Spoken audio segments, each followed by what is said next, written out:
Good morning, everyone. I'm Dr. Tarandeep. I'm consultant cardiologist at Healing Hospital, Chandigarh. So today we are going to discuss about how to prevent heart attack. Basically, हमें heart attack से कैसे बचना है. So before talking about prevention of heart attack, the first thing is that we should know what is heart attack. Heart attack क्या होता है? Medical terminology में heart attack को मायोकार्डियल इंफार्क्शन बोलते हैं. हार्ट अटैक में बेसिकली जो heart की मसल्स होती हैं उनकी ब्लड सप्लाई कॉम्प्रोमाइज हो जाती है. There is sudden blockage of the blood supply of the muscles of the heart and उसकी वजह से सडनली जो हार्ट का मसल टिश्यू होता है वो डेड होना शुरू हो जाता है. एंड अगर उसको प्रॉपरली ओपन अप ना किया जाए वेसल को, तो there can be permanent damage to the muscles of the heart, which can lead to a condition called heart failure, or serious cases में patient can die of heart attack also. So basically heart attack होता क्यों है? Heart attack की जो most common वजह होती है, there is a sudden blockage or occlusion of the blood vessels, जिसको कि हम coronary arteries बोलते हैं, supplying the heart. There is sudden formation of clot, जो कि किसी ब्लॉकेज के ऊपर जो कि पहले से रही हो, या otherwise with less serious blockages there can be clot formation, जिसकी वजह से सडनली हार्ट का टिश्यू डेड हो जाता है. So what are the symptoms of heart attack?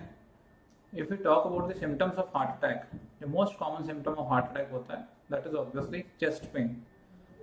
Chest pain in case of heart attack basically is localized to center part of chest, and it is usually on the left side, but sometimes it can be on the right side also. Along with that, there can be radiation of pain in the both upper arms and jaw. So these are the chest pain symptoms of heart attack. इसके अलावा patient को sweating, shortness of breath, dizziness, syncope, that means transient loss of consciousness, ये आदि चीजें भी heart attack में हो सकती हैं. सो बेसिकली अगर हम बात करें कि हार्ट अटैक से बचा कैसे जा सकता है, so there are certain risk factors for heart attack.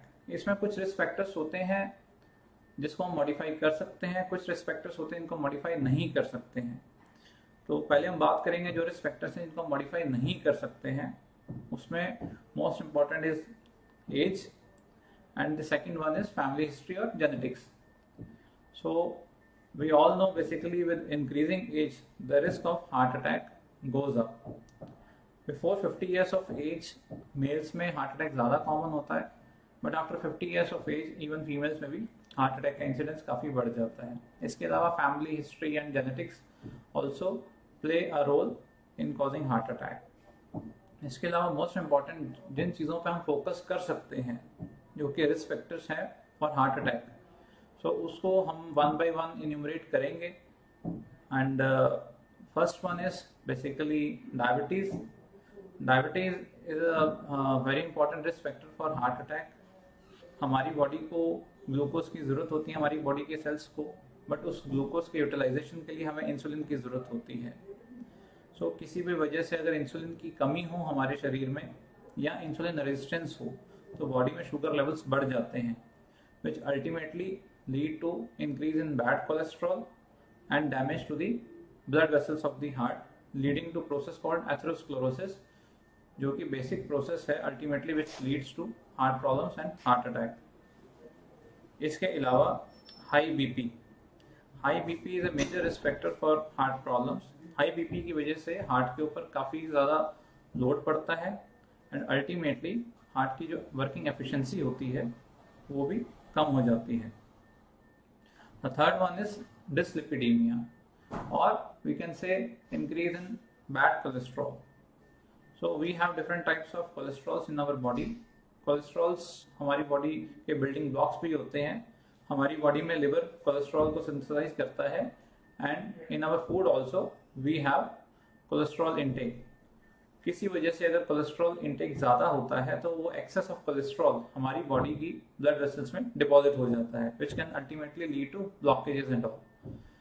LDL and triglycerides are considered bad cholesterol, while HDL is considered good cholesterol. इसके अलावा there are other risk factors like obesity. Obesity is a very important risk factor because obesity ultimately leads to high BP and diabetes, leading to high risk of myocardial infarction या heart attack. इसके अलावा smoking एक बहुत important risk factor है heart attack के लिए because smoking can cause sudden blockages. Smoking can cause sudden clot formation in patients जिनको पहले कभी ब्लॉकेज नहीं रही हो. तो smoking is a very dangerous thing because obviously we know कि it other than heart problems it can cause cancers and other kind of issues. Then excess of alcohol intake.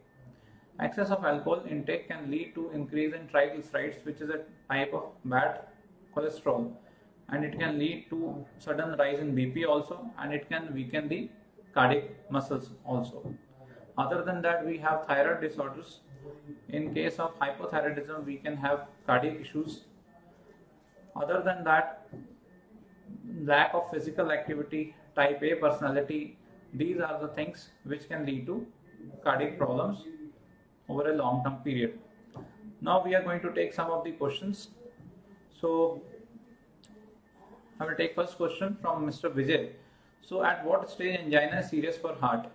So basically first I will talk what is angina. Angina is basically pain because of damage to the cardiac muscle, because of ischemia. जो decreased blood supply होती है heart की, उसकी वजह से जो pen होता है उसको हम एंजाइना कहते हैं. एंजाइना की डिफरेंट ग्रेडिंग्स होती हैं, क्लास 1, 2, 3, 4. बेसिकली 1 में कम एंजाइना होता है and basically it progresses over stage 2, 3 and 4. Stage 4 में basically angina occurs at rest. So obviously when the patient is having angina of class 4, so that is more serious, but it doesn't mean कि class 1 angina अगर किसी को है तो उसमें problem नहीं है. डेफिनेटली अगर किसी को एंजाइना है विच इज डायग्नोस्ड कि it is because of blockages, तो that person should consult his or her cardiologist and उस चीज का proper treatment लेना चाहिए. So now we have a question from Mrs. Chawla. Is heart attack common in females also? So this is a very good question. It is a very big myth that heart disease or heart attacks are common in males only. But to tell the truth, after 50 years, females have as much as risk of heart attacks as males. So they should take care of their health and they should regularly get their preventive health checkups and with the healthy lifestyle and all those kind of things. So I have a question from Raman Preet. Is pacemaker required after heart attack? So before going for this question, I will tell what is a pacemaker basically. Pacemaker is a device where when there is some problem with the electrical conduction system of the heart, so we give it is an artificial like battery kind of thing which gives artificial impulses to the heart when the electrical system or conduction system of the heart is not good. So after a heart attack, usually most of the time we don't need a pacemaker, but certain times when in a heart attack there is damage to the electrical conduction system of the heart, we might need a pacemaker. In some heart attacks we might only need a temporary pacemaker which we keep for a few days. उसके बाद हम उसको हटा देते हैं. लेकिन कई बारी बड़े हार्ट अटैक में स्पेशली जो लेफ्ट साइड की वेसल्स होती हैं उसमें हार्ट अटैक आने की वजह से there can be extensive damage to the conduction system. तो ऐसे केस में इनिशियली टेम्परेरी पेसमेकर डालने के बाद हमें परमानेंट पेसमेकर डालने की जरूरत पड़ जाती है. Also a different kind of pacemaker which we call as AICD device basically, जो पेशेंट्स के अंदर काफ़ी मैसिव हार्ट अटैक्स होते हैं जिनके हार्ट की पंपिंग काफ़ी ज़्यादा कम होती है with ejection fraction of less than 35 और 30%. ऐसे पेशेंट्स में हम AICD या डिफिब्रिलेटर्स हम डालते हैं to prevent risk of sudden cardiac arrest. So now we have a question from mister Amarinder. So is stenting better or bypass surgery for heart attack? So this is a very good question because many times when we get a patient of a heart attack and we do the angiography and we see for any blockages, तो उसमें obviously the patient and the relatives ask us कि भाई patient में bypass better है कि angioplasty?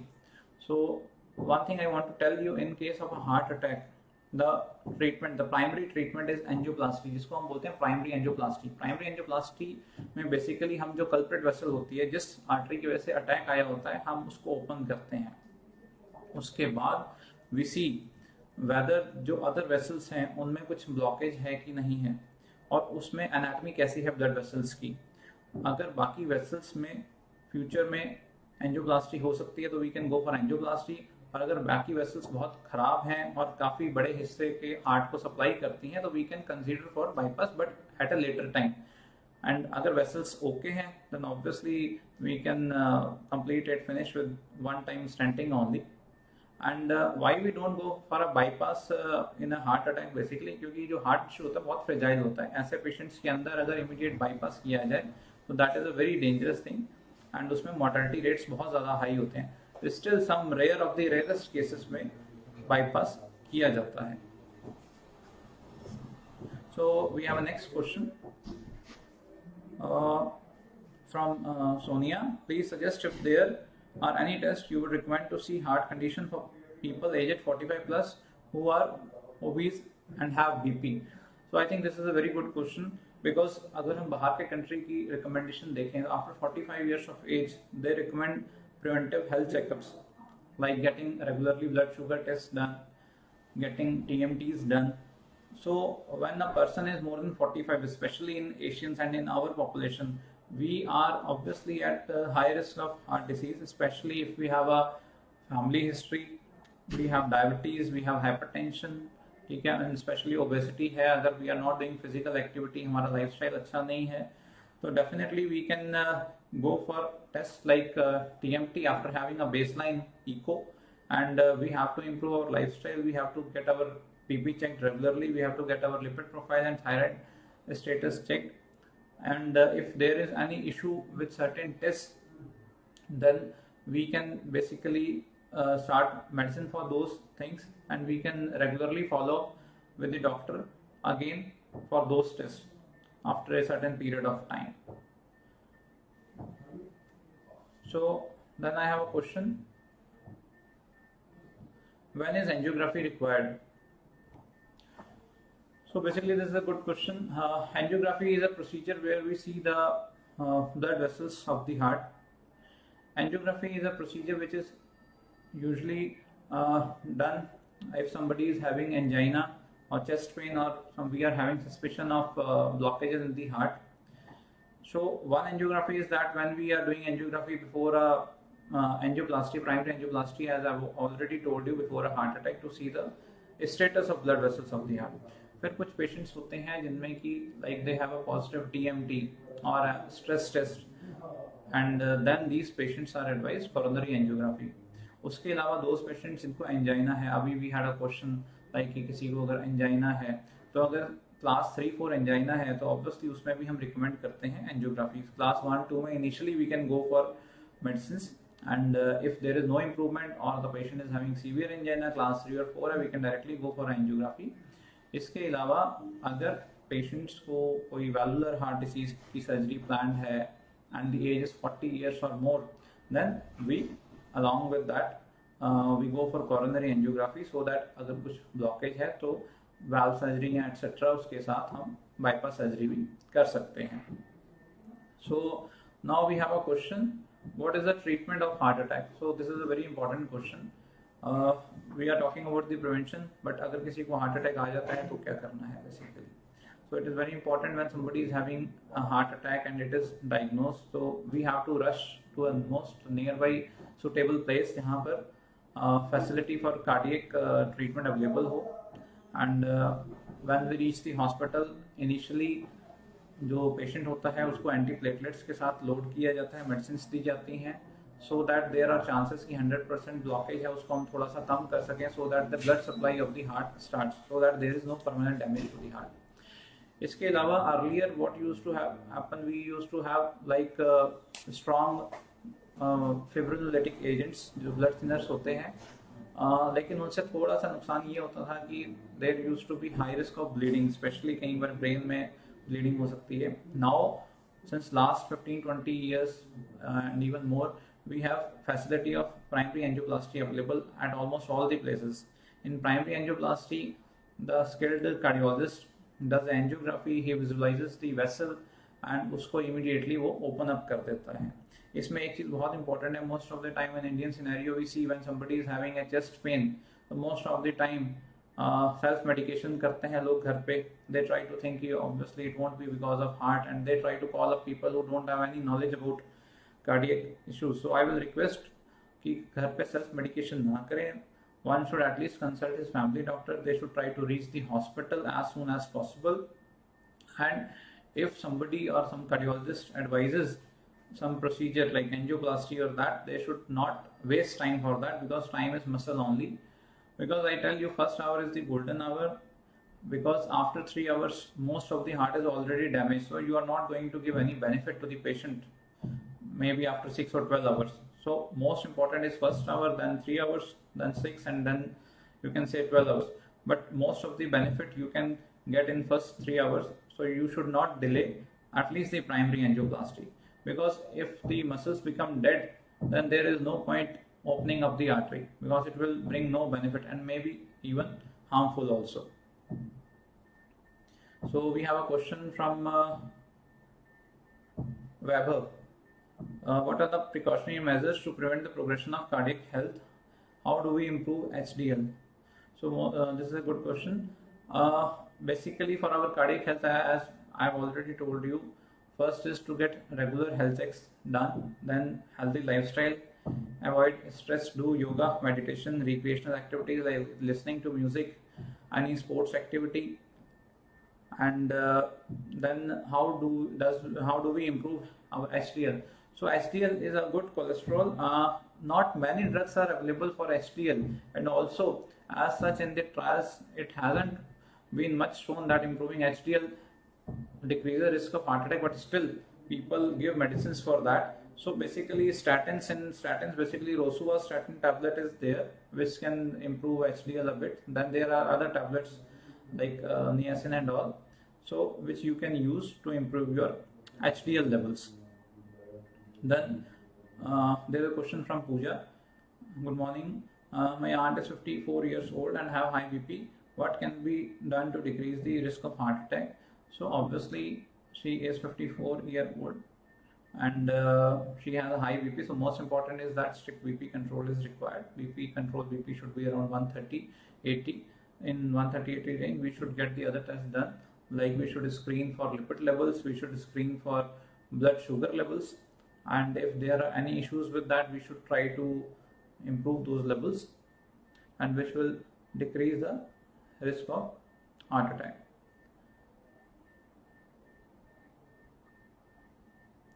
So we are going to take the next question. So I have a question from Mr. Sanjeev. Any specific age for heart attack? So this is a good question, because when we talk of heart attack, it is not that heart attack can usually occur in like age more than 50, 60. Today we are seeing heart attacks very commonly at the age of 30, 35, 40, 45 and all. So in my opinion, the risk of heart attack in young groups is most likely, this is because of basically like bad eating habits, smoking. These are the major risk factors actually. Then obesity, then undiagnosed high BP, and smoking, I will suggest it is a very bad thing for everyone, because smoking can lead to clot formation in normal blood vessels also. You don't need to have any blockage for that, and in those kind of patients during primary angioplasty, I tell you, there is more clots and there is more risk of complications also in those patients. And if somebody has a big heart attack at a young age, his heart gets damaged, and the whole life the person has to live with severe heart failure. So that is a big burden on him and on his family also. So I will just try to take one or two more questions.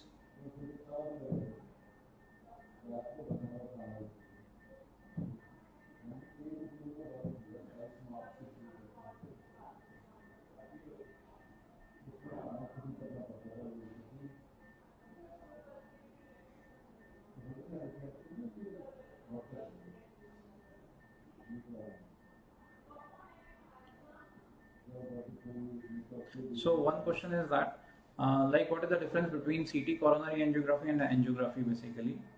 So CT coronary angiography, basically we are doing a CT scan for the patient for seeing the blockages in the heart, and in coronary angiography, what we call it as gold standard basically, we are doing invasive angiography where we are reaching to the heart and we are seeing the blood vessels of the heart to see any blockages.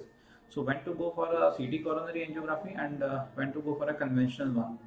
So obviously when there is intention to treat, that means ki when we want to treat a patient, so we go for angiography, like in case of heart attack. Basically, in case of heart attack, we won't be going for a CT scan. So in a CT scan, it is a non-invasive phenomena. In patients who have, for example, a borderline TMT, who have maybe a TMT which is plus minus, and we need to confirm whether this patient is having some blockages or not, and there is a less of a chance of a basically blockage, but still there are some changes in the ECG, we can go for a CT coronary angiography. Most of the time in very elderly, we don't advise CT coronary angiography. Reason being, basically there is increased amount of calcium which can which can make it difficult for interpretation of blockage in elderlies. So in those patients in which we want to rule out any cardiac disease, we can go for a CT coronary angiography, and very important, it is a non-invasive thing, so we can always go for it, and the patient obviously doesn't require to be admitted for the same, and in this way CT coronary angiography can be helpful. So yeah, I had another question which I got yesterday from, I think, Mr. N.K. Arora or something like that. So he was asking about what are ectopics basically. So just to touch on that topic, what are ectopics in case of heart? So ectopics are basically extra electrical activity in case of heart, extra electrical impulses in case of heart basically, which can arise from any part, from the upper part of the heart or lower part of the heart. And then the question was how do they occur and why they are important actually. So occasional ectopics are common in a normal person, but in certain people there can be increased ectopic activity because of the irritability of the heart. So increased electrical activity which is abnormal, which is not normal, can lead to things like palpitations. It can lead to dizziness also, and in those patients who have blockages, it can lead to angina also.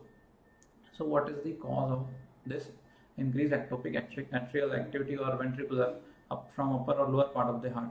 So increased caffeine intake, increased alcohol intake, or increased stress level can lead to increased ectopic activity. So we have to curtail on these things like smoking, alcohol intake, caffeine, and all those kind of things. And when a person comes to us with he mostly comes to us with history of palpitations or increased heartbeat or skipping of beats, then most important thing is to get a ECG first. Then we see for the echo of the heart to see if there is any structural abnormality of the heart, and after that we see for the frequency of these ectopics. For that we have a 24-hour Holter monitoring. In 24-hour Holter monitoring, we see for the basically frequency of these ectopics, what kind of ectopics these are. Then after all these things, basically we go for investigations like thyroid test, and then we can go for electrolytes, kidney function test, and after that, seeing what kind of electrical activity it is, we go for the medications. So there are various medications which are called antiarrhythmics which we give for that, and then we see the symptomatology, whether there is any improvement or not. And in very minor percentage of patients, basically those patients don't respond, so we have things like radio frequency ablation, where we ablate the ectopic activity, and we can help in the management of the patient. So we have a question from Gurpreet. Sir, what is the role of myocardial viability scan once a patient is diagnosed with coronary artery disease, and how we approach the patient with an invasive coronary angio?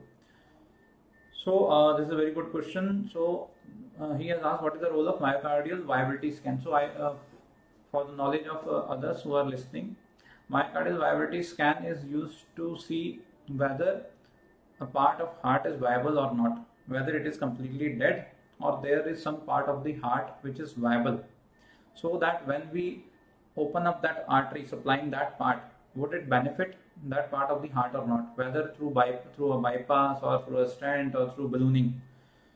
So it has a very important role in coronary artery disease. But one has to understand, like first when we do the echo of a patient, the ECG of a patient, most of the time we come to know whether that part of the heart is viable or not. If there are parameters which we see on the echo, that like thickness of the heart, contractility of the heart, if that is fine, there is no role of that myocardial viability scan. Myocardial viability scan has a role like a patient who comes to you after 24 hours after a heart attack, and on echo there is reduced thickness of the heart, and you want to know whether before going for an angiography and before planning for opening up of a blood vessel, whether it will benefit the patient or not. Because if the part of the heart is already dead, there is no point opening up that part of the blood vessel, because it won't lead to much benefit, and it can lead to like worsening of kidney functions and heart failure also.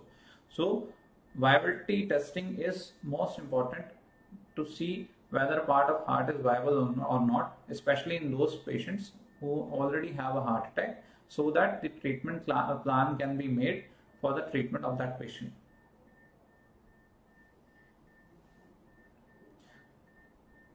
So I've got a message from Narinder ji. I think he's okay with my reply on ectopic beats. And yeah, regarding myocardial viability scan, one thing I will like to add, when we are going for a myocardial viability study, so we also go for a stress test. We can combine this viability and stress test together. So the stress testing along with viability scan helps in a way, like in patients we have like borderline blockages. So in those patients, it can help us to tell whether some blockage is significant or not. For example, there are two parts of the heart, one is dead, and the other part of the heart there is a blockage of maybe 60 to 70%.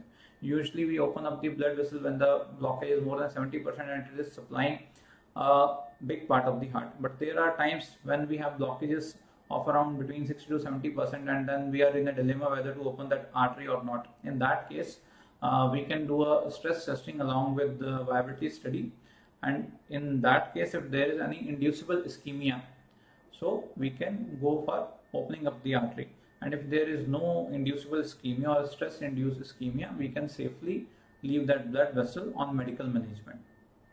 So that is the way in which we can get help by a nuclear stress testing.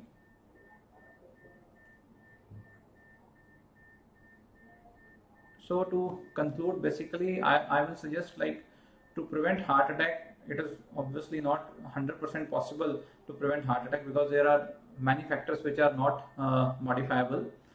So but the most important thing is that one should get his regular checkups done after a certain age, maybe after 30-35 years in our scenario.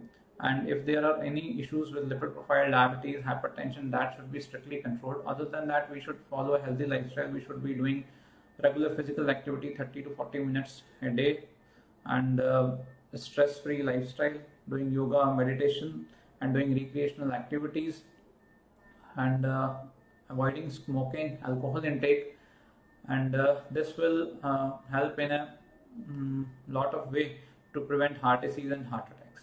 Thank you.